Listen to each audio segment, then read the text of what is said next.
ਤੁਸੀਂ ਮੂਵਮੈਂਟ ਦੇ ਨਾਲ ਵੀ ਜੁੜੇ ਰਹੇ ਹੋ, ਲਹਿਰ ਦੇ ਨਾਲ ਵੀ ਜੁੜੇ ਰਹੇ ਹੋ, ਤਸ਼ੱਦਦ ਵੀ ਝੱਲਿਆ, ਇਹ ਗੱਲ ਆਖੀ ਜਾ ਰਹੀ ਹੈ। ਪਰ ਮੈਂ ਪੁੱਛਣਾ ਚਾਹੁੰਦਾ ਹੈ ਕਿ ਯੂਐਨਓ ਦੇ ਵਿੱਚ ਜਦੋਂ ਜਾਂਦੇ ਹੋ, ਯੂਐਨਓ ਦੇ ਵਿੱਚ ਜਿਹੜੀਆਂ ਗੱਲਾਂ ਰੱਖੀਆਂ ਜਾਂਦੀਆਂ ਨੇ, ਉਹ ਗੱਲਾਂ ਕਿਹੜੀਆਂ ਸਨ ਜਾਂ ਕੀ ਉੱਥੇ ਜਾ ਕੇ ਤੁਸੀਂ ਆਪਣੀਆਂ ਮੰਗਾਂ ਰੱਖੀਆਂ, ਕੀ ਡਿਮਾਂਡ ਰੱਖੀ ਯੂਐਨਓ ਦੇ ਸਾਹਮਣੇ? ਮੈਂ ਗੱਲਬਾਤ ਇੱਥੋਂ ਸ਼ੁਰੂ ਕਰਨੀ ਚਾਹਾਂ। ਜਦੋਂ ਵੀ ਅਸੀਂ ਜਾਂਦੇ ਸੀ ਯੂਐਨਓ 'ਚ, ਜਨੇਵਾ 'ਚ, ਸਵਿਟਜ਼ਰਲੈਂਡ 'ਚ, ਉੱਥੇ ਇਹ ਮੰਗਾਂ ਸੀ ਸਾਡੇ ਨਾਲ ਧੱਕਾ ਹੋ ਰਿਹਾ, ਗੌਰਮੈਂਟ ਸਾਡੇ ਨਾਲ ਧੱਕਾ ਕਰ ਰਹੀ ਹੈ। ਸਾਡੇ ਇੰਨੇ ਨੌਜਵਾਨਾਂ ਨੂੰ ਇਹਨਾਂ ਨੇ ਝੂਠੇ ਮੁਕਾਬਲੇ ਕਰਾ ਕੇ ਉਹਨਾਂ ਨੂੰ ਮਾਰਤਾ, ਸ਼ਹੀਦ ਕਰਤਾ। ਜਦੋਂ ਵੀ ਅਸੀਂ ਮੁੱਦਾ ਚੱਕਦੇ ਸੀ ਉਹਨਾਂ ਨੂੰ ਬਹੁਤ ਸਾਡੇ 'ਤੇ ਗੁੱਸਾ ਆਉਂਦਾ ਸੀ। ਕੀ ਸੀ ਕਿ ਪੰਜਾਬ ਦੇ ਨਾਲ ਧੱਕਾ ਹੋ ਰਿਹਾ, ਸੁਣਨ ਵਾਲਾ ਕੋਈ ਨਹੀਂ, ਜਾਂ ਝੂਠੇ ਪੁਲਿਸ ਮੁਕਾਬਲਿਆਂ ਦੀ ਉਹ ਮੰਗਾਂ ਕਿਹੜੀਆਂ ਰੱਖੀਆਂ ਗਈਆਂ ਸਨ ਕਿ ਪੰਜਾਬ ਦੇ ਵਿੱਚ ਇਹ ਹੋ ਰਿਹਾ ਹੈ, ਇੱਥੇ ਸਾਨੂੰ ਇਹ ਇਨਸਾਫ ਚਾਹੀਦਾ? ਨਿਰੰਕਾਰੀ ਨੇ ਸਾਡੇ 13 ਸਿੰਘਾਂ ਨੂੰ ਸ਼ਹੀਦ ਕੀਤਾ। ਉਸ ਦੇ ਰੋਸ 'ਚ ਸਾਨੂੰ ਕੋਈ ਵੀ ਇਹਦਾ ਹਿਸਾਬ ਨਹੀਂ ਮਿਲਿਆ, ਸਾਨੂੰ ਇਹਦਾ ਕੋਈ ਪ੍ਰਤੱਖ ਫੈਸਲਾ ਨਹੀਂ ਮਿਲਿਆ ਹੈਗਾ। ਸਾਨੂੰ ਉਹਨਾਂ ਜਿਹੜੀ ਗੌਰਮੈਂਟ ਸੀ ਉਦੋਂ, ਪੰਜਾਬ ਦੀ ਬਾਦਲ ਪਰਿਵਾਰ ਸੀ ਉਦੋਂ, ਉਸ ਨੂੰ ਚੱਕ ਕੇ ਆਪਣੀ ਸਰਕਾਰੀ ਗੱਡੀ ਰਾਹੀਂ ਉਸ ਨੂੰ ਦਿੱਲੀ ਪਹੁੰਚਾਇਆ ਗਿਆ। ਕੇਸ ਚੱਲ ਰਿਹਾ ਕਰਨਾਲ 'ਚ, ਉਹਦੀ ਚੱਕ ਕੇ ਪਹੁੰਚਾਦਾ ਸਰਕਾਰੀ ਗੱਡੀਆਂ ਰਹੀ ਆਪਣੇ ਦਿੱਲੀ। ਫਿਰ ਅਸੀਂ ਕੀ ਗੁੰਜਾਇਸ਼ ਕਰੀਏ ਵੀ ਗੌਰਮੈਂਟਾਂ ਸਾਡੀਆਂ ਮਦਦ ਕਰਨਗੀਆਂ? ਜਿਹੜਾ 84 ਦਾ ਦੱਖ ਹੈ ਉਹ ਬਿਲਕੁਲ ਨਹੀਂ ਹੋਣਾ ਸੀ ਜੇ ਪੰਜਾਬ ਗੌਰਮੈਂਟ ਚੱਕ ਕੇ ਉਹਨੂੰ ਸਜ਼ਾ ਕਰਦੀ, ਜਾਂ 2 ਸਾਲ ਦੀ ਕਰਦੀ, 5 ਸਾਲ ਦੀ ਕਰਦੀ। ਸਾਨੂੰ 84 'ਚ ਆਪਣੇ ਮੁੰਡੇ ਮਰਾਉਣ ਦਾ ਸਾਨੂੰ ਚਾਅ ਨਹੀਂ ਸੀ। ਉਹ ਕਹਿੰਦੇ ਤੁਸੀਂ ਆ ਕੇ ਰੌਲਾ ਪਾਉਂਦੇ, ਤੁਹਾਡੇ ਫੰਡ ਰੁਕ ਜਾਣਗੇ, ਜਿਹੜੇ ਯੂਐਨਓ 'ਚੋਂ ਸਕੂਲਾਂ 'ਚੋਂ ਫੰਡ ਆਉਂਦੇ ਆ। ਅਸੀਂ ਕਿਹਾ ਦੱਸੋ ਕਿਹੜੇ ਜਗ੍ਹਾ ਤੁਸੀਂ ਫੰਡ ਦੇ ਰਹੇ? ਮਿਲੀਅਨ ਡਾਲਰਾਂ 'ਚ ਫੰਡ ਆਉਂਦੇ ਆ ਯੂਐਨਓ ਤੋਂ, ਦੱਸੋ ਤੁਸੀਂ ਕਿਹੜੇ ਸਕੂਲ 'ਚ, ਕਿਹੜੇ ਸਟੇਟ ਨੂੰ ਦਈਏ? ਉਹ ਸਾਰੇ ਇੱਥੇ ਆ ਕੇ ਦਿੱਲੀ ਆ ਕੇ ਖਤਮ ਹੋ ਜਾਂਦੇ। ਤੁਸੀਂ ਬਣੇ ਹੋਏ ਹੋ KTV UK ਦੇ ਨਾਲ। ਮੈਂ ਅਮਨਦੀਪ ਸਿੰਘ। ਇਤਿਹਾਸ ਦੀਆਂ ਬਹੁਤ ਸਾਰੀਆਂ ਅਜਿਹੀਆਂ ਘਟਨਾਵਾਂ ਹੁੰਦੀਆਂ ਨੇ ਜਿਹੜੀਆਂ ਸਾਡੇ ਅੱਖਾਂ ਸਾਹਮਣੇ ਆਉਣ ਤੋਂ ਰਹਿ ਜਾਂਦੀਆਂ ਨੇ। ਪੰਜਾਬ ਦੀ ਮੂਵਮੈਂਟ ਦੀ ਗੱਲ ਕੀਤੀ ਜਾਵੇ ਤਾਂ ਪੰਜਾਬ ਦੀ ਮੂਵਮੈਂਟ ਦੇ ਵਿੱਚ ਅਕਸਰ ਇਹ ਗੱਲ ਆਖੀ ਜਾਂਦੀ ਹੈ ਕਿ ਮੂਵਮੈਂਟ ਹਥਿਆਰਾਂ ਦੇ ਨਾਲ ਲੜੀ ਗਈ ਹੈ ਜਾਂ ਹਥਿਆਰਬੰਦੀ ਸੰਘਰਸ਼ ਲੜਿਆ ਗਿਆ। ਪਰ ਇਹਨਾਂ ਸਭ ਦੇ ਵਿੱਚ ਵੀ ਬਹੁਤ ਸਾਰੇ ਲੋਕ ਅਜਿਹੇ ਸੀ ਜਿਹੜੇ ਸ਼ਾਂਤੀ ਵਾਰਤਾ ਕਰਦੇ ਫਿਰ ਰਹੇ ਸੀ, ਜਾਂ ਜਿਹੜੇ ਸ਼ਾਂਤੀ ਸਮਝੌਤਿਆਂ ਦੇ ਵਿੱਚ ਅੱਗੇ ਹੋ ਕੇ ਕੰਮ ਕਰ ਰਹੇ ਸੀ। ਤਾਂ ਸਾਡੇ ਨਾਲ ਅੱਜ ਇੱਕ ਸ਼ਖਸੀਅਤ ਨੇ, ਕੁਲਦੀਪ ਸਿੰਘ ਸਰਸੀਣੀ ਜੀ, ਜੋ ਕਿ ਯੂਐਨਓ ਦੇ ਵਿੱਚ ਜਿਨ੍ਹਾਂ ਨੇ ਪੰਜਾਬ ਦੇ ਮਸਲਿਆਂ ਨੂੰ ਜਾ ਕੇ ਚੁੱਕਿਆ। ਇੱਥੋਂ ਸਵਿਟਜ਼ਰਲੈਂਡ ਕਿਵੇਂ ਪਹੁੰਚਦੇ ਨੇ, ਯੂਐਨਓ ਦੇ ਵਿੱਚ ਇਹ ਮਸਲੇ ਕਿਵੇਂ ਰੱਖਦੇ ਨੇ, ਕਿਹੜੀਆਂ ਗੱਲਾਂ ਨੇ ਪ੍ਰਭਾਵਿਤ ਕੀਤਾ, ਇਹ ਗੱਲਾਂ ਬਾਤਾਂ ਉਹਨਾਂ ਦੇ ਨਾਲ ਜਾਣਨ ਦੀ ਕੋਸ਼ਿਸ਼ ਕਰਾਂਗੇ। ਆਓ ਵਿਚਾਰਾਂ ਦੀ ਸਾਂਝ ਪਾਉਂਦੇ ਹਾਂ। ਸਵਾਗਤ ਕਰਦੇ ਹਾਂ KTV UK ਤੇ। ਵਾਹਿਗੁਰੂ ਜੀ ਕਾ ਖਾਲਸਾ, ਵਾਹਿਗੁਰੂ ਜੀ ਕੀ ਫਤਿਹ। ਤੁਸੀਂ ਮੂਵਮੈਂਟ ਦੇ ਨਾਲ ਵੀ ਜੁੜੇ ਰਹੇ ਹੋ, ਲਹਿਰ ਦੇ ਨਾਲ ਵੀ ਜੁੜੇ ਰਹੇ ਹੋ, ਤਸ਼ੱਦਦ ਵੀ ਝੱਲਿਆ, ਇਹ ਗੱਲ ਆਖੀ ਜਾ ਰਹੀ ਹੈ। ਪਰ ਮੈਂ ਪੁੱਛਣਾ ਚਾਹੁੰਦਾ ਹੈ ਕਿ ਯੂਐਨਓ ਦੇ ਵਿੱਚ ਜਦੋਂ ਜਾਂਦੇ ਹੋ, ਯੂਐਨਓ ਦੇ ਵਿੱਚ ਜਿਹੜੀਆਂ ਗੱਲਾਂ ਰੱਖੀਆਂ ਜਾਂਦੀਆਂ ਨੇ, ਉਹ ਗੱਲਾਂ ਕਿਹੜੀਆਂ ਸਨ ਜਾਂ ਕੀ ਉੱਥੇ ਜਾ ਕੇ ਤੁਸੀਂ ਆਪਣੀਆਂ ਮੰਗਾਂ ਰੱਖੀਆਂ, ਕੀ ਡਿਮਾਂਡ ਰੱਖੀ ਯੂਐਨਓ ਦੇ ਸਾਹਮਣੇ? ਮੈਂ ਗੱਲਬਾਤ ਇੱਥੋਂ ਸ਼ੁਰੂ ਕਰਨੀ ਚਾਹਾਂ। ਜਦੋਂ ਵੀ ਅਸੀਂ ਜਾਂਦੇ ਸੀ ਯੂਐਨਓ 'ਚ, ਜਨੇਵਾ 'ਚ, ਸਵਿਟਜ਼ਰਲੈਂਡ 'ਚ, ਉੱਥੇ ਇਹ ਮੰਗਾਂ ਸੀ ਸਾਡੇ ਨਾਲ ਧੱਕਾ ਹੋ ਰਿਹਾ, ਗੌਰਮੈਂਟ ਸਾਡੇ ਨਾਲ ਧੱਕਾ ਕਰ ਰਹੀ ਹੈ। ਸਾਡੇ ਇੰਨੇ ਨੌਜਵਾਨਾਂ ਨੂੰ ਇਹਨਾਂ ਨੇ ਝੂਠੇ ਮੁਕਾਬਲੇ ਕਰਾ ਕੇ ਉਹਨਾਂ ਨੂੰ ਮਾਰਤਾ, ਸ਼ਹੀਦ ਕਰਤਾ। ਉੱਥੇ ਵੀ ਇਹ ਹਾਲ ਸੀ, ਜਿਹੜੇ ਸਾਡੇ ਉੱਥੇ ਦੇ ਇੰਡੀਅਨ ਬੰਦੇ ਉੱਥੇ ਭਰਤੀ ਸੀ, ਜਦੋਂ ਵੀ ਅਸੀਂ ਮੁੱਦਾ ਚੱਕਦੇ ਸੀ ਉਹਨਾਂ ਨੂੰ ਬਹੁਤ ਸਾਡੇ 'ਤੇ ਗੁੱਸਾ ਆਉਂਦਾ ਸੀ। ਇਹ ਗੁਰਦੀਪ ਸਿੰਘ ਪੁਰੀ, ਜਿਹੜਾ ਹਰਦੀਪ ਸਿੰਘ ਪੁਰੀ ਹੈ, ਇਹ ਆਪਣਾ ਮਿਨਿਸਟਰ ਹੈ, ਹੁਣ ਕੇਂਦਰ ਦੇ ਵਿੱਚ ਮੰਤਰੀ ਮਿਨਿਸਟਰ ਹੈ। ਉਹ ਵੀ ਸਾਨੂੰ ਉੱਥੇ ਜਦੋਂ ਜਾਂਦੇ ਸੀ ਕਹਿੰਦੇ ਆ ਤੁਸੀਂ ਦਾੜੀਆਂ ਖੋਲ ਕੇ ਆ ਜਾਂਦੇ ਆ। ਅਸੀਂ ਉਸ ਨੂੰ ਕਿਹਾ ਤੂੰ ਸਿੱਖ ਨਹੀਂ ਹੈਗਾ, ਜੇ ਸਾਨੂੰ ਤੂੰ ਇੱਦਾਂ ਕਹਿ ਰਿਹਾ ਨਾ, ਤੂੰ ਸਿੱਖ ਹੀ ਨਹੀਂ ਹੈਗਾ। ਪਰ ਜਦੋਂ ਅਸੀਂ ਆਪਣੀ ਭੈਣ ਹਰਸਿੰਦਰ ਕੌਰ ਡਾਕਟਰ ਜਿਹੜੀ ਪਟਿਆਲੇ ਤੋਂ, ਉਹ ਉੱਥੇ ਬੁਲਾਈ ਅਸੀਂ ਯੂਐਨਓ 'ਚ। ਅੱਗੇ ਪਹਿਲਾਂ ਵੀ ਜਾਂਦੇ ਰਹੇ ਯੂਐਨਓ 'ਚ, ਅਸੀਂ ਬਹੁਤ ਵਾਰੀ ਗਏ ਹਾਂ। ਪਰ 2001 ਦੀ ਗੱਲ ਹੈ, ਜਦੋਂ ਹਰਸਿੰਦਰ ਕੌਰ ਬੁਲਾਈ ਅਸੀਂ ਇੱਥੇ ਯੂਐਨਓ 'ਚ ਆਪਣੇ ਭੀਓ ਹੱਤਿਆ ਬਾਰੇ। ਸਾਡੀ ਉੱਥੇ ਸਾਨੂੰ ਮਿਲੀ ਹੈਗੀ, ਟਰਮੀਨ ਮਿਲੀ ਹੈ ਸਾਡੀ ਨੇ, ਪੌਣੇ 2 ਮਿੰਟ ਲੈਕਚਰ ਦਿੱਤਾ ਸਾਡੀ ਭੈਣ ਨੇ। ਉਹਦਾ ਇੰਗਲਿਸ਼ ਲੈਕਚਰ ਸੁਣ ਕੇ 70 ਕੰਟਰੀਆਂ ਸਾਡੇ ਕੋਲ ਸਾਈਨ ਕਰਦੀ ਸੀ। ਪਰ ਇੰਡੀਅਨ ਗੌਰਮੈਂਟ ਨੂੰ ਇੰਨੀ ਅੱਗ ਲੱਗੀ, ਉਹ ਤੜਪ ਕੇ ਸਾਨੂੰ ਇੰਨਾ ਗਲਤ ਬੋਲਿਆ ਉਹਨਾਂ ਨੇ। ਉਸ ਤੋਂ ਬਾਅਦ ਜਦੋਂ ਅਸੀਂ ਆਪਣੇ 1:30 ਵਜੇ ਉੱਥੋਂ ਸਮਾਪਤੀ ਹੋ ਕੇ 1:30 ਵਜੇ ਇੰਡੀਅਨ ਗੌਰਮਿੰਟ ਨਾਲ ਗੱਲ ਕਰਨੀ ਸੀ, ਇਨਵੈਸਟਰ ਸੀ ਜਿਹੜੇ ਉੱਥੇ ਦੇ। 1:30 ਵਜੇ ਸਾਡੀ ਮੀਟਿੰਗ ਸੀ। ਉੱਥੇ ਵੀ ਸਾਨੂੰ ਟਾਰਚ ਕੀਤਾ ਗਿਆ ਕਿ ਜੇ ਤੁਸੀਂ ਇੱਦਾਂ ਦੇ ਇੱਥੇ ਆ ਕੇ ਯੂਐਨਓ 'ਚ ਤੁਸੀਂ ਇਹ ਕੰਮ ਗਲਤ ਕਰਦੇ ਆ ਤਾਂ ਉਰੇ ਆ ਕੇ ਇੰਡੀਆ ਦੇ ਖਿਲਾਫ ਬੋਲਦੇ ਆ, ਤੁਹਾਨੂੰ ਜਦੋਂ ਇੰਡੀਆ 'ਚ ਤੁਸੀਂ ਦਿੱਲੀ ਜਾਓਗੇ ਤੁਹਾਡੀ ਚਟਨੀ ਬਣੂਗੀ। ਪਰ ਅਸੀਂ ਕਿਹਾ ਵੀ ਜੇ ਅਸੀਂ ਕੋਈ ਵੀ ਡਾਟਾ ਗਲਤ ਨਹੀਂ ਹੈਗਾ, ਇਹ ਪੰਜਾਬ ਦਾ ਡਾਟਾ ਹੈ, 760,000 ਦੀ ਰਸੋ ਹੈ, ਤੁਸੀਂ ਪੰਜਾਬ ਗੌਰਮੈਂਟ ਦਾ ਡਾਟਾ ਹੈ, ਤੁਸੀਂ ਚੈੱਕ ਕਰ ਲਓ। ਇਹ ਕਹਿੰਦੇ ਤੁਸੀਂ ਬੇਇੱਜ਼ਤੀ ਕਰ ਰਹੇ ਇੰਡੀਆ ਦੀ। ਅਸੀਂ ਕਿਹਾ ਬੇਇੱਜ਼ਤੀ ਕਾਹਦੀ ਇਹਦੇ 'ਚ? ਤੇ ਤੁਸੀਂ ਜੇ ਆਪਾਂ ਆਪਣੀ ਧੀ ਭੈਣ ਨੂੰ ਨਹੀਂ ਸੁਰੱਖਿਅਤ ਰੱਖ ਸਕਦੇ ਫਿਰ ਤਾਂ ਜੀਣਾ ਵੀ ਸਾਡੇ ਵਾਸਤੇ ਤਾਂ ਠੀਕ ਨਹੀਂ ਹੈਗਾ। ਮੁੱਖ ਮੰਗ ਕੀ ਸੀ ਕਿ ਪੰਜਾਬ ਦੇ ਨਾਲ ਧੱਕਾ ਹੋ ਰਿਹਾ, ਸੁਣਨ ਵਾਲਾ ਕੋਈ ਨਹੀਂ, ਜਾਂ ਝੂਠੇ ਪੁਲਿਸ ਮੁਕਾਬਲਿਆਂ ਦੀ ਉਹ ਮੰਗਾਂ ਕਿਹੜੀਆਂ ਰੱਖੀਆਂ ਗਈਆਂ ਸਨ ਕਿ ਪੰਜਾਬ ਦੇ ਵਿੱਚ ਇਹ ਹੋ ਰਿਹਾ ਹੈ, ਇੱਥੇ ਸਾਨੂੰ ਇਹ ਇਨਸਾਫ ਚਾਹੀਦਾ? ਪੰਜਾਬ 'ਚ ਅਸੀਂ ਦੇਖ ਰਹੇ ਸੀ ਜਦੋਂ 84 ਤੋਂ ਪਹਿਲਾਂ 78 ਤੋਂ ਲੈ ਕੇ ਨਿਰੰਕਾਰੀ ਨੇ ਸਾਡੇ 13 ਸਿੰਘਾਂ ਨੂੰ ਸ਼ਹੀਦ ਕੀਤਾ। ਉਸ ਦੇ ਰੋਸ 'ਚ ਸਾਨੂੰ ਕੋਈ ਵੀ ਇਹਦਾ ਹਿਸਾਬ ਨਹੀਂ ਮਿਲਿਆ, ਸਾਨੂੰ ਇਹਦਾ ਕੋਈ ਪ੍ਰਤੱਖ ਫੈਸਲਾ ਨਹੀਂ ਮਿਲਿਆ ਹੈਗਾ।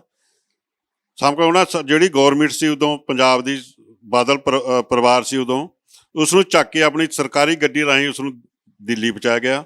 ਉਹਦਾ ਕੇਸ ਵੀ ਕਰਨਾਲ ਚ ਲਾਇਆ ਗਿਆ। ਦੇਖੋ ਕਾਂਡ ਹੋ ਰਿਹਾ 13 ਸਿੰਘਾਂ ਦਾ, ਅੰਮ੍ਰਿਤਸਰ ਕੇਸ ਚੱਲ ਰਿਹਾ ਕਰਨਾਲ ਚ, ਉਹਦੀ ਚੱਕ ਕੇ ਪਹੁੰਚਾਦਾ ਸਰਕਾਰੀ ਗੱਡੀਆਂ ਰਹੀ ਆਪਣੇ ਦਿੱਲੀ। ਫਿਰ ਅਸੀਂ ਕੀ ਗੁੰਜਾਇਸ਼ ਕਰੀਏ ਵੀ ਗੌਰਮੈਂਟਾਂ ਸਾਡੀਆਂ ਮਦਦ ਕਰਨਗੀਆਂ?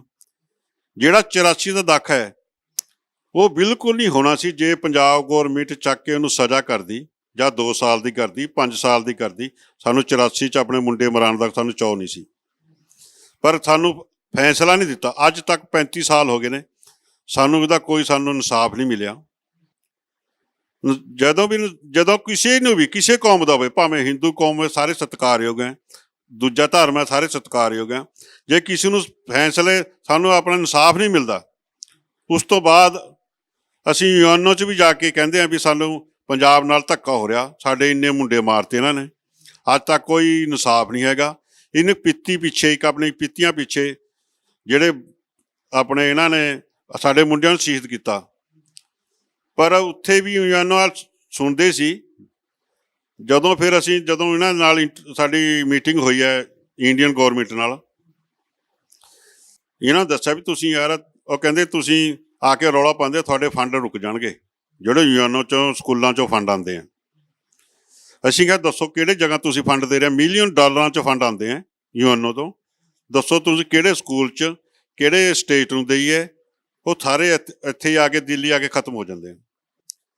ਪਰ ਜਿਹੜੇ ਆਪਣੇ ਹਰਦੀਪ ਸਿੰਘ ਪੁਰੀ ਸੀ, ਇਹ ਹਮੇਸ਼ਾ ਸਿੱਖ ਕੌਮ ਤੇ ਖਿਲਾਫ ਚੱਲੇ ਨੇ, ਅੱਜ ਵੀ ਖਿਲਾਫ ਨੇ, ਕਿਉਂਕਿ ਇਹ ਇੱਕ ਬੁਰਕੀ ਪਾਈ ਵੀ ਹੈ ਇਹਨੂੰ ਬੀਜੇਪੀ ਨੇ। ਇਸ ਕਰਕੇ ਉਹ ਸਿੱਖਾਂ ਦਾ ਹੈ, ਸਿੱਖ ਹੈ ਸੀ, ਉਹ ਕਹਾਣ ਸਿੱਖ ਕਹਾਂਦਾ, ਪਰ ਅੰਦਰੋਂ ਸਿੱਖ ਨਹੀਂ ਹੈਗਾ। ਉਸ ਤੋਂ ਬਾਅਦ ਜਦੋਂ ਸਾਨੂੰ ਇੱਕ ਉੱਥੇ ਬਜ਼ੁਰਗ ਲੇਡੀ ਸੀ, ਕਾਫੀ ਉਮਰ ਦੀ ਸੀ, ਉਹ ਕਹਿਣ ਲੱਗੀ ਬੇਟਾ ਜਦ ਤੁਸੀਂ ਦਿੱਲੀ ਏਅਰਪੋਰਟ ਤੋਂ ਤੁਹਾਡੀ ਚਟਨੀ ਬਣੂਗੀ। ਅਸੀਂ ਕਿਹਾ ਵੀ ਕਾਹਦੇ ਵਾਸਤੇ? ਅਸੀਂ ਗਲਤ ਤਾਂ ਨਹੀਂ ਕਿਹਾ ਇੱਥੇ, ਤੁਸੀਂ ਦੱਸੋ ਸਾਨੂੰ ਕਿਹੜੀ ਗਲਤ ਕਿਹਾ ਤੁਹਾਨੂੰ? ਅਸੀਂ ਕਿਹਾ ਵੀ ਚਲੋ ਠੀਕ ਹੈ, ਤੁਸੀਂ ਚਟਨੀ ਬਣਾਓਗੇ। ਸਾਡੀਆਂ ਫੋਟੋਆਂ ਖਿੱਚੀ ਉਹਨਾਂ ਨੇ, ਅਸੀਂ ਵੀ ਉਹਨਾਂ ਦੀ ਫੋਟੋਆਂ ਖਿੱਚੀ। ਕਹਿੰਦੇ ਜਿਹੜੀ ਬਜ਼ੁਰਗ ਲੇਡੀ ਸੀ, ਉਹ ਕਹਿੰਦੀ ਮੇਰੀ ਫੋਟੋ ਕੀ ਕਰਨਾ? ਮੈਂ ਜੇ ਤੁਸੀਂ ਸਾਡੀ ਚਟਨੀ ਬਣਵਾ ਸਕਦੇ ਆ ਏਅਰਪੋਰਟ 'ਤੇ, ਤੁਹਾਡੀ ਆਰਤੀ ਉਤਾਰੂਗੇ ਅਸੀਂ। ਚਲ ਜੀ, ਉਹਨਾਂ ਨੇ ਆਪਣਾ ਅਖਬਾਰ ਕੀਤਾ ਕਿ ਮੂਹਰੇ ਕਰਦੇ ਰਹੇ ਵੀ ਅਸੀਂ ਆਪਣੀ ਫੋਟੋ ਨਹੀਂ ਦੇਣੀ। ਅਸੀਂ ਵੀ 40-50 ਬੰਦੇ ਸੀ ਉੱਥੇ। ਉਸ ਤੋਂ ਬਾਅਦ ਸਾਡੇ ਨਾਲ ਵਾਪਰੀ ਹੈ ਜਦੋਂ ਡਾਕਟਰ ਰਸਿੰਦਰ ਕੌਰ, ਡਾਕਟਰ ਉਹਦਾ ਘਰ ਵਾਲਾ ਸੀ ਜਿਹੜਾ ਜਨਰਲ ਡਾਕਟਰ ਹੈ, ਪਟਿਆਲੇ ਹੀ ਹੈ, ਰਜਿੰਦਰਾ 'ਚ, ਉਹਨੂੰ ਪੁਲਿਸ ਨੇ ਆ ਕੇ ਤੰਗ ਕੀਤਾ। ਉਹਦੇ ਕੰਪਿਊਟਰ ਚੱਕ ਲਏ, ਆ ਕੇ ਸਭ ਕੁਝ ਚੱਕ ਲਿਆ ਘਰ ਤੋਂ, ਜਿਹੜੀ ਕੀਮਤੀ ਚੀਜ਼ਾਂ ਸੀ। ਕੇਸਰ ਸਿੰਘ DSP ਹੁੰਦੇ ਸੀ, ਨਾਲ 20 ਮੁਲਾਜ਼ਮ ਸੀ ਪੁਲਿਸ। ਉਹਦਾ ਫੋਨ ਸਾਡੇ ਕੋਲ ਗਿਆ, ਆਪਣੇ ਮਿਸਿਜ ਨੂੰ ਫੋਨ ਕੀਤਾ ਵੀ ਤੂੰ ਕੀ ਕਰਤਾ ਇੱਥੇ? ਉਸ ਨੂੰ ਪੁਲਿਸ ਆ ਕੇ ਕਹਿੰਦੀ ਹੈ ਤੁਸੀਂ ਆਪਣੀ ਜਨਾਨੀ ਨੂੰ ਮਰਿਆ ਵਾ ਲੈਣਾ ਚਾਹੁੰਦੇ ਆ ਕਿ ਜਿੰਦਾ ਚਾਹੁੰਦੇ ਆ? ਉਹ ਡਰ ਕੇ ਵਿਚਾਰਾ ਸਾਨੂੰ ਫੋਨ ਕੀਤਾ। ਅਸੀਂ ਕਿਹਾ ਵੀ 1 ਮਿੰਟ ਰੁਕ।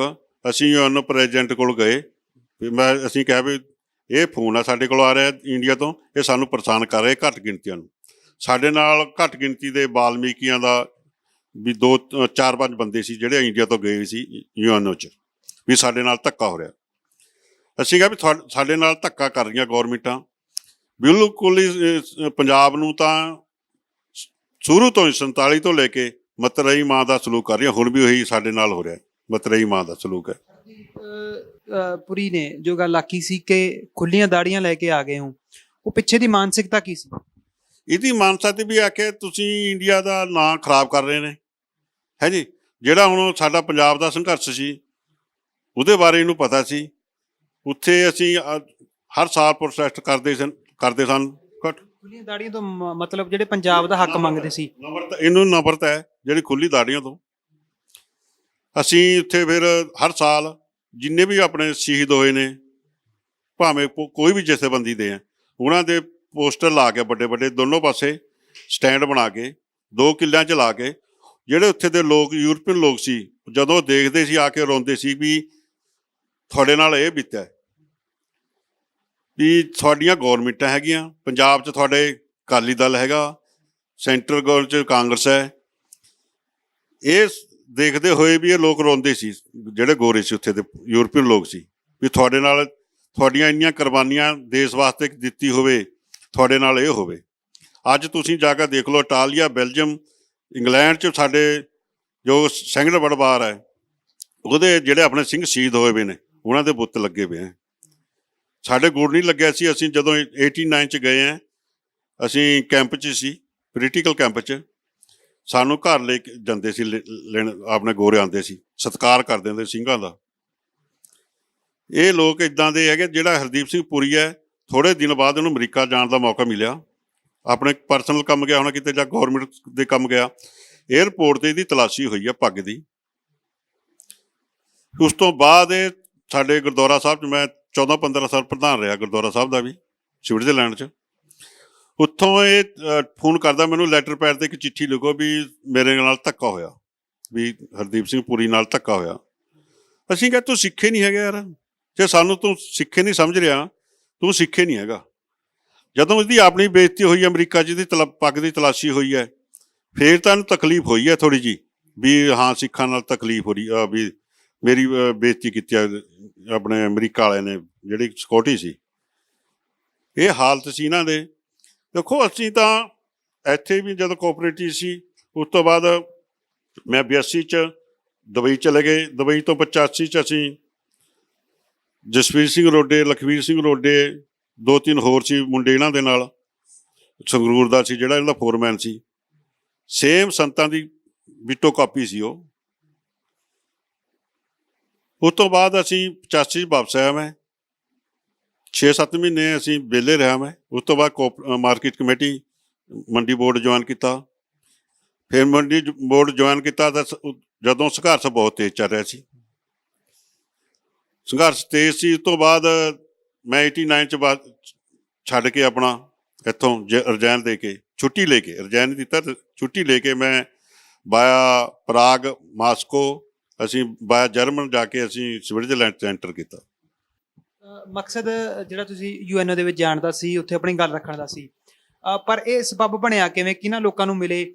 ਕਦੋਂ ਤੋਂ ਇਸ ਮੂਵਮੈਂਟ ਦੇ ਨਾਲ ਜੁੜੇ? ਸਵਿਟਜ਼ਰਲੈਂਡ ਜਾਣ ਦਾ ਜਿਹੜਾ ਮਕਸਦ ਸੀ ਉਹ ਕਿਵੇਂ ਬਣਿਆ? ਜਾਂ ਜਸਵੀਰ ਸਿੰਘ ਰੋਡੇ ਹੋਰਾਂ ਦੇ ਨਾਲ ਤੁਹਾਡੀ ਜਿਹੜੀ ਮੁਲਾਕਾਤਾਂ ਨੇ ਇਹ ਕਿਵੇਂ ਹੋਈਆਂ? ਇਹ ਸਾਡੇ ਨਾਲ ਉੱਥੇ ਜਿੱਥੇ ਜਸਵੀਰ ਸਿੰਘ ਰੋਡੇ 1982 'ਚ ਅਸੀਂ ਜਦੋਂ ਦੁਬਈ ਗਏ ਹਾਂ, ਇੱਕੇ ਕੰਪਨੀ 'ਚ ਅਸੀਂ ਕੰਮ ਕੀਤਾ। ਉਸ ਤੋਂ ਬਾਅਦ ਜਦੋਂ ਮੈਂ 85 ਵਾਪਸ ਆ ਗਏ, ਉਸ ਤੋਂ ਬਾਅਦ ਮੈਂ 4-5 ਮਹੀਨੇ ਵਿਹਲੇ ਰਹੇ ਸੀ। ਉਸ ਤੋਂ ਬਾਅਦ ਅਸੀਂ 86 'ਚ ਮੈਂ ਜੁਆਇਨ ਕੀਤਾ ਡੇਰਾਬੱਸੀ ਮਾਰਕੀਟ ਕਮੇਟੀ।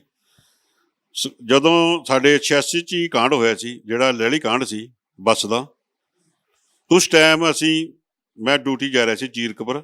ਮੈਂ ਤੂੜੀ ਦੇ ਜਿੱਥੇ ਬੋਲੀ ਹੁੰਦੀ ਉੱਥੇ ਮੇਰੀ ਡਿਊਟੀ ਸੀ, ਸਵੇਰੇ ਹੁੰਦੇ ਸੀ। ਇੱਕ ਰਿਸ਼ਤੇਦਾਰ ਸੀ ਆਪਣਾ SHO ਇੱਥੇ ਲੱਗਿਆ ਹੋਇਆ ਸੀ, ਆਪਣੇ ਲਾਲੜੂ। ਉਹਨਾਂ ਨੇ ਮੈਨੂੰ ਰਾਹ 'ਚ ਮਿਲਿਆ, ਉਹ ਕਹਿੰਦਾ ਵੀ ਇੱਦਾਂ ਕਰਕੇ ਕਾਂਡ ਹੋ ਗਿਆ। ਅਸੀਂ ਖੁਦ ਦੇਖ ਕੇ, ਮੈਂ ਖੁਦ ਦੇਖ ਕੇ ਆਇਆ ਉੱਥੇ ਉਹਦੇ ਨਾਲ ਜਾ ਕੇ, ਵੀ ਰਬੀਰੋ ਜਦ ਉਸ ਟਾਈਮ ਰਬੀਰੋ ਵੀ ਆਇਆ ਬਈ ਸੀ। ਰਬੀਰੋ ਆਪਣੇ ਬਾਲ ਆਪ ਪੱਟ ਰਿਹਾ ਸੀ, ਖੁਦ ਸਿਰ ਦੇ ਬਾਲ ਪੱਟ ਰਿਹਾ ਸੀ ਇਹ ਦੇਖ ਕੇ, ਜਦੋਂ ਇਸ ਘਰ ਆਪਣਾ ਕਾਂਡ ਹੋਇਆ। ਉਸ ਤੋਂ ਬਾਅਦ ਅਸੀਂ ਇੱਥੇ ਸਾਡੇ ਮਹਿਕਮੇ ਨੇ ਭੋਗ ਵੀ ਪਾਏ ਇਹਨਾਂ ਦੇ, ਆਪਣਾ ਲਹਿਲੀ ਚੌਂਕੀ ਕੋਲ। ਜਦੋਂ ਫਿਰ ਉਸ ਤੋਂ ਬਾਅਦ ਸੰਘਰਸ਼ ਤੇਜ਼ ਤਾਂ ਹੋਏ ਰਹੇ ਸੀ, ਸਾਡੇ ਕੋਲ ਵੀ ਹਫ਼ਤੇ ਮਾ 1-2 ਵਾਰੀ ਪੁਲਿਸ ਉੱਥੇ ਦੇ ਛਾਪੇ ਪੈਂਦੇ ਸੀ, ਕਿਉਂਕਿ ਸਾਡੇ ਕੋਲ ਸਿੰਘ ਆਉਂਦੇ ਤੇ, ਜੋ ਵੀ ਸਿੰਘ ਆਉਂਦੇ ਤਾਂ ਉਹਨਾਂ ਨੇ ਕਹਿਣਾ ਅਸੀਂ ਕਿਸਾਨ ਹੈ। ਉੱਥੇ ਕਿਸਾਨ ਭਵਨ ਬਣਿਆ ਹੋਇਆ ਸੀ। ਕਿਸਾਨ ਭਵਨ ਵਾਸਤੇ ਅਸੀਂ ਕਿਸੇ ਨੂੰ ਰੋਕ ਨਹੀਂ ਸਕਦੇ ਸੀ ਵੀ ਇੱਥੇ ਤੁਸੀਂ ਰਹਿ ਨਹੀਂ ਸਕਦੇ। ਜਿਹੜੇ ਸਾਡੇ ਜਾਣ ਪਛਾਣ ਸੀ ਸਾਰੇ ਆਉਂਦੇ ਸੀ ਉੱਥੇ, ਰੋਪੜ ਡਿਸਟ੍ਰਿਕਟ ਦੇ ਮੁੰਡੇ ਸੀ ਸਾਰੇ, ਆਪਣੇ ਜਟਾਣਾ ਸੀ, ਬਸੇਸਰ ਸੀ। ਬਸੇਸਰ ਸਾਡੇ ਮੇਰੇ ਸਹੁਰਿਆਂ ਕਰਕੇ ਉਹਨਾਂ ਦਾ ਬਹੁਤ ਵਧੀਆ ਲਿੰਕ ਸੀ। ਸਾਨੂੰ ਸਾਹਮਣਾ ਰੋਕਦਾ ਰਿਹਾ ਵੀ ਭਾਜੀ ਤੁਸੀਂ ਨਾ ਪਾਓ, ਅਸੀਂ ਤਾਂ ਇਹਦੇ 'ਚ ਪਏ ਹੋਏ ਹਾਂ। ਫਿਰ ਅਸੀਂ ਗੁਪਤੀ ਸੇਵਾ ਕੀਤੀ ਹੈ ਨਾ, ਜਿੰਨੀ ਵੀ ਗੁਪਤ ਸੇਵਾ ਕਰੀ ਹੈ ਅਸੀਂ ਗੁਪਤ ਸੇਵਾ ਕਰੀ ਹੈ। ਸੰਤ ਸਿੰਘ ਗਿੱਗੇ ਮਾਜਰਾ, ਬਸੇਸਰ, ਆਪਣੇ ਜਿਹੜੇ ਆਪਣੇ 90 'ਚ ਸ਼ਹੀਦ ਹੋਏ ਸੀ ਆਪਣੇ 22 ਸੈਕਟਰ 'ਚ। ਸਵਿਟਜ਼ਰਲੈਂਡ ਜਾਣ ਦਾ ਕਿਵੇਂ ਬਣਿਆ ਮਨੋਰਥ? ਮੈਂ ਇੱਥੋਂ ਜਦੋਂ 2-3 ਵਾਰੀ, ਜਦੋਂ ਮੈਂ 86 'ਚ ਮੇਰੀ ਅੰਬਾਲਾ ਪੁਲਿਸ ਮੈਨੂੰ ਚੱਕ ਕੇ ਲੈ ਗਈ, ਕਟਾਈ ਬਹੁਤ ਕੀਤੀ ਸੀ। ਉਸ ਤੋਂ ਬਾਅਦ ਮੈਂ 86 ਜੁਆਇਨ ਕਰ ਲਿਆ, ਜਦੋਂ ਜੁਆਇਨ ਕੀਤਾ ਹੋਇਆ ਸੀ। ਉਸ ਤੋਂ ਬਾਅਦ ਫਿਰ ਵੀ ਪੁਲਿਸ ਤੰਗ ਕਰਦੀ ਰਹੀ। ਸਾਡੇ ਦਫ਼ਤਰ 'ਚ ਆ ਕੇ ਹਰ ਹਫ਼ਤੇ 2 ਹਫ਼ਤੇ ਬਾਅਦ ਉਹਨੇ ਛਾਪੇ ਮਾਰਨੇ ਆ। ਉਹ ਤੋਂ ਦੇਖ ਕੇ ਅਸੀਂ, ਰਾਜਪੁਰੇ ਦੇ ਮੁੰਡੇ ਸੀ 3-4, ਸੰਘਰਸ਼ ਨਾਲ ਚੱਲ ਰਹੇ ਸੀ, ਅਸੀਂ ਬਣਾਇਆ ਸਬੱਬ ਬਣਾਇਆ ਕਿ ਅਸੀਂ ਚਲੋ ਬਾਹਰ ਨਿਕਲੀਏ। ਅਸੀਂ ਬਾਇਆ ਪਹਿਲਾਂ ਮਾਸਕੋ ਤੇ ਪ੍ਰਾਗ ਤੇ ਜਰਮਨ ਤੋਂ ਸਵਿਟਜ਼ਰਲੈਂਡ ਐਂਟਰ ਕੀਤਾ। ਜਾਣਕਾਰੀ ਪਹਿਲਾਂ ਤੋਂ ਹੀ ਸੀ ਕਿ ਸਵਿਟਜ਼ਰਲੈਂਡ ਦੇ ਵਿੱਚ UNO ਹੈ ਜਿਹੜੀ, ਉਹਦਾ ਇੱਦਾਂ ਸ਼ਹਿਰ ਦੇ ਵਿੱਚ ਦਫ਼ਤਰ ਹੈੱਡਕੁਆਟਰ ਹੈ। ਪਹਿਲਾਂ ਰਿਲੇਟਿਵ ਹੈ ਜੀ, ਮੁੰਡੇ ਲੱਗੇ, ਯਾਰ ਦੋਸਤ ਸੀ ਉੱਥੇ, ਪਹਿਲਾਂ ਪੁਰਾਣੇ ਗਏ ਹੋਏ ਸੀ। ਉਸ ਤੋਂ ਬਾਅਦ ਉੱਥੇ ਜਾ ਕੇ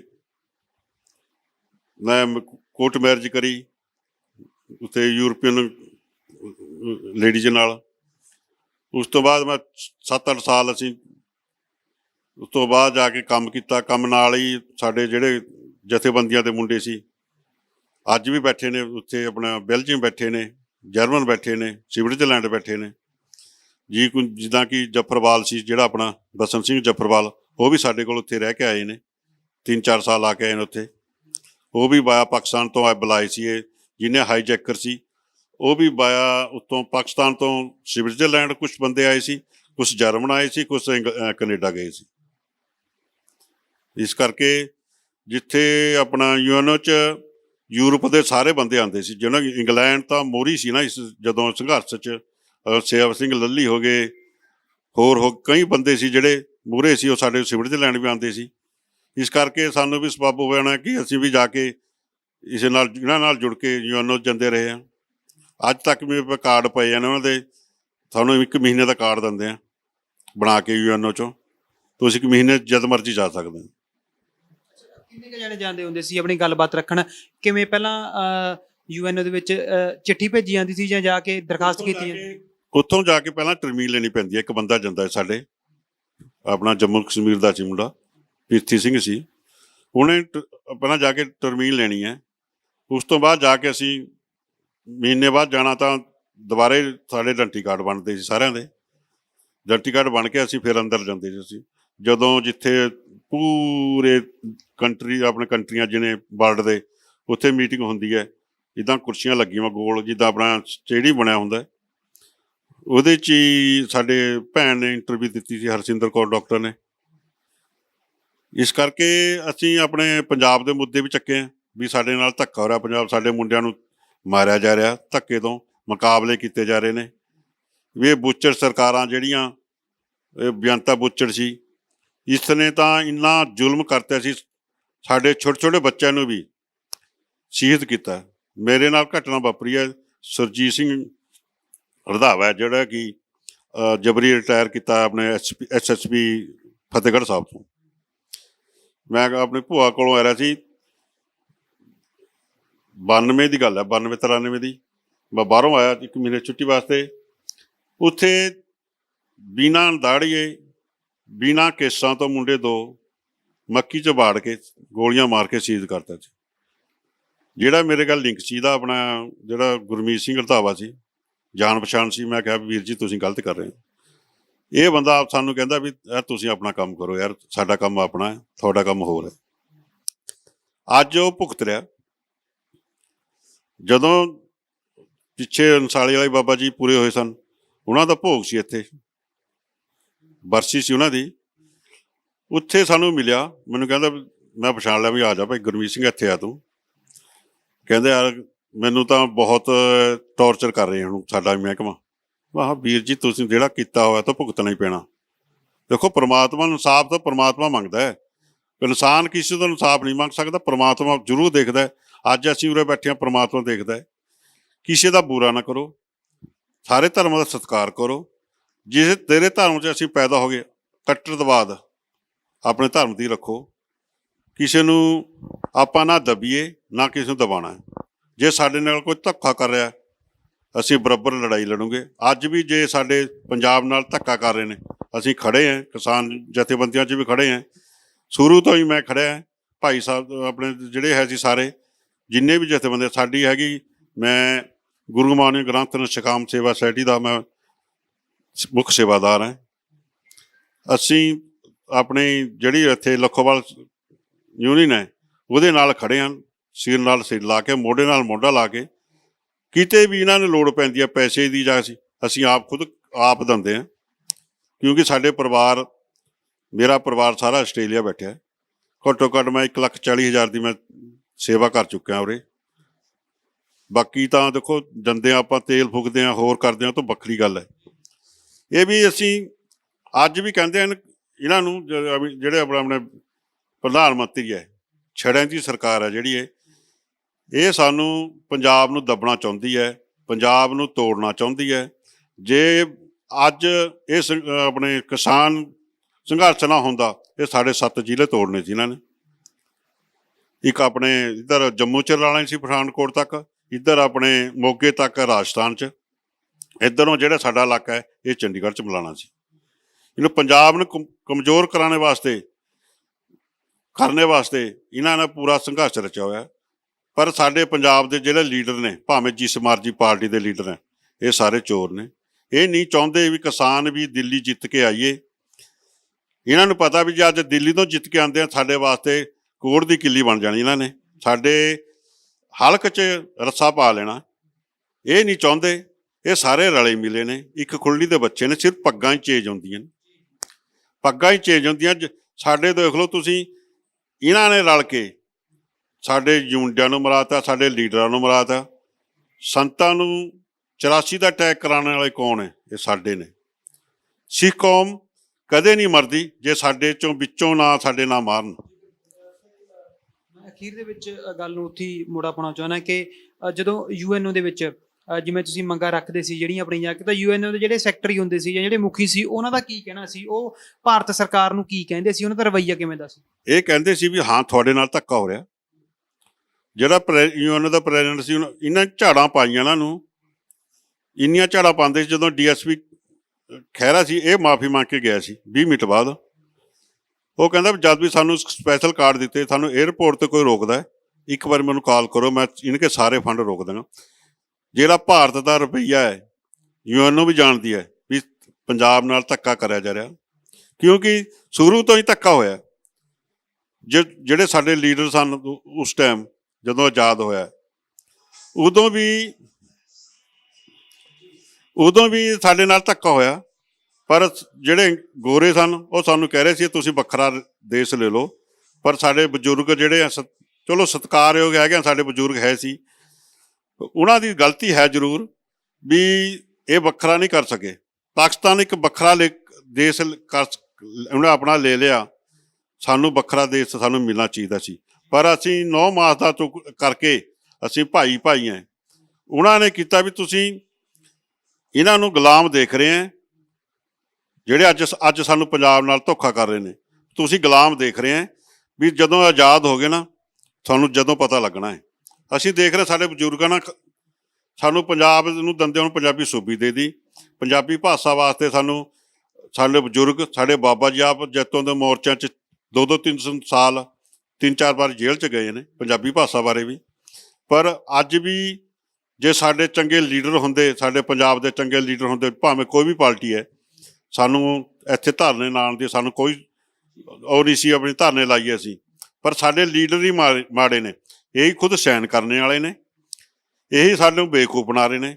ਮੈਂ ਤੁਹਾਡੇ ਮੀਡੀਆ ਰਾਹੀਂ ਮੈਂ ਬੇਨਤੀ ਕਰਨਾ ਚਾਹੁੰਦਾ, ਜਿੰਨੇ ਵੀ ਆਪਣੇ ਪਾਰਟੀਆਂ ਨੇ ਪੋਲੀਟਿਕਸ, ਇਹਨਾਂ ਦੇ ਜਦੋਂ ਤੱਕ ਅਸੀਂ ਝੋਲੇ ਚੱਕਣੇ ਨਹੀਂ ਬੰਦ ਕਰਦੇ, ਅਸੀਂ ਵਿਕਣਾ ਇੱਕ ਬੋਤਲ ਤੇ ਬੰਦ ਨਹੀਂ ਕਰਦੇ, ਅਸੀਂ 1000 ਰੁਪਏ ਦੇ ਵਿਕਣਾ ਬੰਦ ਨਹੀਂ ਕਰਦੇ, ਉਦੋਂ ਤੱਕ ਪੰਜਾਬ ਨਾਲ ਇਦਾਂ ਹੀ ਧੱਕਾ ਰਹਿਣਾ। ਆਖਰੀ ਸਵਾਲ ਹੈ ਕਿ ਫਿਰ ਸਵਿਟਜ਼ਰਲੈਂਡ ਦੇ ਵਿੱਚ ਉੱਥੇ ਮੰਗਾਂ ਰੱਖਦੇ ਸੀ ਜਾ ਕੇ, ਤਾਂ ਉੱਥੋਂ ਮੁੜੇ ਕਿਵੇਂ? ਆਖਰੀ ਸਵਾਲ। ਮੈਂ 2011 'ਚ ਸਾਡੇ ਮਦਰ ਫਾਦਰ ਇਕੱਲੇ ਰਹਿ ਗਏ ਸੀ। ਛੋਟਾ ਬ੍ਰਦਰ ਸੀ, ਇੱਥੇ ਸੈਕਟਰੀ ਜੋਬ ਕਰਦਾ ਸੀ, ਵੱਡਾ ਵੀ ਮੰਡੀ ਬੋਰਡ 'ਚ ਸੈਕਟਰੀ ਰਿਟਾਇਰ ਹੋਇਆ। ਉਸ ਤੋਂ ਬਾਅਦ ਬ੍ਰਦਰ ਚਲਾ ਗਿਆ, ਵੱਡਾ ਬ੍ਰਦਰ ਕੈਂਟ ਰਹਿੰਦਾ ਸੀ। ਸਾਡੇ ਫਾਦਰ ਮਦਰ ਨੇ ਮੈਨੂੰ ਫੋਨ ਕੀਤਾ, ਫਾਦਰ ਨੇ, ਵੀ ਇੱਦਾਂ ਕਰਕੇ ਹਰ ਰੋਜ਼ ਟੈਲੀਫੋਨ ਕਰਦੇ ਸੀ ਅਸੀਂ। ਉਹ ਕਹਿੰਦੇ ਵੀ ਬੇਟਾ ਇੱਕ ਜਣਾ ਆ ਜਾਓ। ਮੈਂ ਜਦੇ ਹੀ ਰਿਜ਼ਾਈਨ ਕਰਾ ਕੇ, ਮਿਸੀ ਦਾ ਰਿਜ਼ਾਈਨ ਕਰਾ ਕੇ 2 ਮਹੀਨੇ ਦਾ ਹੁੰਦਾ ਉਹਨਾਂ ਦਾ, ਘੱਟ ਜੋਬ ਕਰੀ ਸੀ, 10 ਕੁ ਸਾਲ ਕਰੀ ਸੀ, ਮੈਂ ਜਦੇ ਘਰ ਭੇਜਿਆ। ਉਸ ਤੋਂ ਬਾਅਦ ਮੇਰਾ 6 ਮਹੀਨੇ ਦਾ ਰਿਜ਼ਾਈਨ ਸੀ, ਜਿਸ ਕੰਪਨੀ 'ਚ ਮੈਂ ਕੰਮ ਕਰਦਾ ਸੀ, ਮੈਨੂੰ 6 ਮਹੀਨੇ ਲਾਜ਼ਮੀ ਲਾਣੇ ਪੈਣੇ ਤੇ। ਇਸ ਕਰਕੇ ਮੈਂ 6 ਮਹੀਨੇ ਲਾ ਕੇ ਮੈਂ ਵਾਪਸ ਆ ਗਿਆ ਆਪਣੇ ਮਾਂ ਬਾਪ ਦੀ ਸੇਵਾ ਵਾਸਤੇ। ਸਾਡੇ ਯਾਰ ਦੋਸਤ ਮੁੰਡੇ ਕਹਿੰਦੇ ਤੁਸੀਂ ਤਾਂ 1 ਮਹੀਨਾ ਨਹੀਂ ਕੱਟਣਾ। ਮੈਂ ਉਹ ਤਾਂ ਪ੍ਰਮਾਤਮਾ ਦੱਸੂਗਾ ਵੀ ਕੱਟਣਾ ਨਹੀਂ ਕੱਟਣਾ, ਪਹਿਲਾਂ ਮਾਂ ਬਾਪ ਹੈ, ਪੈਸਾ ਸਾਡੇ ਵਾਸਤੇ। ਜਾਂਦੀ ਸੀ ਕਿ ਚਟਨੀ ਬਣਾ ਦੇਣੀ ਹੈ ਜਾਂ ਭਾਰਤ ਮੁੜੋਗੇ, ਫਿਰ ਉਹ ਜਿਹੀਆਂ ਕੋਈ ਦਿੱਕਤਾਂ ਆਈਆਂ? ਬਿਲਕੁਲ। ਸਾਨੂੰ ਜਦੋਂ ਅਸੀਂ ਏਅਰਪੋਰਟ ਤੋਂ ਪੁੱਛਿਆ ਗਿਆ ਆ ਕੇ ਇੱਥੇ, ਇਹ ਸਾਨੂੰ ਕਹਿਣ ਲੱਗੇ ਵੀ ਇੱਦਾਂ ਕਰਕੇ ਗੱਲ ਹੈ ਵੀ ਤੁਹਾਡਾ, ਮੈਨੂੰ ਕਹਿਣ ਲੱਗਿਆ ਜਿਹੜਾ ਉੱਥੇ ਇਮੀਗ੍ਰੇਸ਼ਨ ਸੀ, ਵੀ ਤੁਹਾਡਾ ਟੈਰੋਰਿਸਟ ਨਾਮ ਹੈ। ਮੈਂ ਹੱਸਣ ਲੱਗਿਆ ਵੀ ਵਧੀਆ ਹੋ ਗਿਆ। ਉਸ ਤੋਂ ਬਾਅਦ ਇਹ ਕਹਿਣ ਲੱਗਾ ਤੁਸੀਂ ਗੋਤ ਕਿਉਂ ਨਹੀਂ ਲਿਖਾਉਂਦੇ? ਮੈਂ ਗੋਤ ਨਹੀਂ ਪਸੰਦ ਕਰਦਾ, ਗੋਤ ਕਿਉਂ ਲਿਖਾਈ ਅਸੀਂ ਪਿੱਛੇ? ਚਲ ਜੀ, ਉਸ ਟਾਈਮ ਜਦੋਂ DGP ਹਰਿਆਣਾ ਸੀ, MS ਮਾਲਕ ਸੀ, ਉਹ ਸਾਡੇ ਕੋਲ ਜਾਂਦਾ ਸੀ, ਮੇਰੇ ਕੋਲ ਕਈ ਵਾਰੀ ਜਾ ਕੇ ਹਫ਼ਤਾ ਲਾ ਕੇ ਆਇਆ। ਮੈਂ ਉਹਦਾ ਕਾਰਡ ਸੀ ਮੇਰੇ ਕੋਲ, ਮਾਂ ਵੀ ਮੈਂ ਇਹਨੂੰ ਕਾਲ ਕਰ ਲਾਂ। ਇੱਕ ਮੈਡਮ ਨੇ ਮੈਨੂੰ ਫੋਨ ਦਿੱਤਾ, ਉਸ ਟਾਈਮ ਫੋਨ ਵੀ ਨਹੀਂ ਸੀ, ਜਦੋਂ ਮੋਬਾਇਲ ਵੀ ਨਵੇਂ ਚੱਲੇ ਸੀ, 92 ਦੀ ਗੱਲ ਹੈ। ਫਿਰ ਜਦ ਦੇਖਿਆ ਵੀ DGP MS ਮਾਲਕ ਹੈ, ਉਹ ਜਦ ਕਹਿਣ ਲੱਗੀ ਇਹ ਤਾਂ ਪਾਗਲ ਹੋ ਗਿਆ, ਤੂੰ ਉਹਨੂੰ ਕਹਿ ਜਾਣ ਦਿਓ, ਉਹਨੂੰ ਸਰਦਾਰ ਜੀ ਨੂੰ ਜਾਣ ਦਿਓ। ਉਸ ਤੋਂ ਬਾਅਦ ਕੋਈ ਸਾਨੂੰ ਤੰਗ ਨਹੀਂ ਕੀਤਾ ਕਿਸੇ ਨੇ ਵੀ। ਪੁੱਛ ਗਿੱਛ ਹੁੰਦੀ ਹੈ ਵੀ ਤੁਹਾਡੀ ਫੋਟੋ ਮਿਲਦੀ ਹੈ, ਮੈਂ ਫੋਟੋ ਤਾਂ ਹਰੇਕ ਦੀ ਮਿਲ ਸਕਦੀ, ਤੁਸੀਂ ਦਾੜਾ ਪ੍ਰਕਾਸ਼ ਕਰ ਲਓ, ਤੁਹਾਡੀ ਮਿਲਾ ਦਿੰਦੇ। ਜਿਹੜੇ ਆਪਣੇ ਸਿੱਖ ਬੈਠੇ ਆ, ਸਿੱਖ ਹੀ ਤੰਗ ਕਰਦੇ ਆ, ਜਿਹੜੇ ਏਅਰਪੋਰਟਾਂ 'ਤੇ ਆਪਣੇ ਸਿੱਖ ਬੈਠੇ ਨਾ, ਉਹੀ ਤੰਗ ਕਰਦੇ ਆ। ਦੂਜਾ ਕੋਈ, ਮੈਂ ਕਿਹਾ ਵੀ ਹਿੰਦੂ ਜੈਂਟਲਮੈਨ ਕਦੇ ਤੰਗ ਨਹੀਂ ਕੀਤਾ ਸਾਨੂੰ। ਤਾਂ ਗੱਲਬਾਤ ਕੀਤੀ ਹੈ ਸਿੰਘ ਸਾਹਿਬ ਦੇ ਨਾਲ। ਮੁੱਖ ਗੱਲ ਇਹ ਹੈ ਕਿ UN ਦੇ ਵਿੱਚ ਜਾ ਕੇ ਪੰਜਾਬ ਦੇ ਮੁੱਦਿਆਂ ਨੂੰ ਉਠਾਉਂਦੇ ਰਹੇ ਨੇ, ਤੇ ਭਾਰਤੀ ਹਕੂਮਤ ਦੇ ਜਿਹੜੇ ਉੱਥੇ ਮੁਖੀ ਜਾਂ ਲਹਿਰੀ ਜਾਂ ਭਾਰਤੀ ਹਕੂਮਤ ਵੱਲੋਂ ਜਿਨ੍ਹਾਂ ਦੀ ਉੱਥੇ ਡਿਊਟੀਆਂ ਲਗਾਈਆਂ ਗਈਆਂ ਨੇ, ਉਹਨਾਂ ਦੇ ਨਾਲ ਵੀ ਜਿਹੜੀ ਤਲਖੀਆਂ ਨੇ ਉਹਨਾਂ ਨੇ ਸਾਂਝੀਆਂ ਕੀਤੀਆਂ ਨੇ। ਵੱਡੀ ਗੱਲ ਇਹ ਹੈ ਕਿ ਪਤਾ ਸਭ ਨੂੰ ਹੈ ਕਿ ਪੰਜਾਬ ਦੇ ਨਾਲ ਕੀ ਕੁਛ ਹੋ ਰਿਹਾ, ਪਰ ਤਾਕਤ ਦੇ ਨਸ਼ੇ ਦੇ ਵਿੱਚ ਜਾਂ ਤਾਕਤ ਦੇ ਡਰ ਤੋਂ ਲੋਕ ਬੋਲਦੇ ਚੁੱਪ ਨੇ। ਬਣੇ ਰਹੋ KTV ਚੈਨਲ ਦੇ ਨਾਲ। ਕੈਮਰਾਮੈਨ ਸਹਿਯੋਗੀ ਸਿਮਰਤਪਾਲ ਸਿੰਘ ਦੇ ਨਾਲ ਮੈਨੂੰ ਮਨਦੀਪ ਸਿੰਘ ਨੂੰ ਦਿਓ ਇਜਾਜ਼ਤ। ਧੰਨਵਾਦ। ਵਾਹਿਗੁਰੂ ਜੀ ਕਾ ਖਾਲਸਾ, ਵਾਹਿਗੁਰੂ ਜੀ ਕੀ ਫਤਿਹ।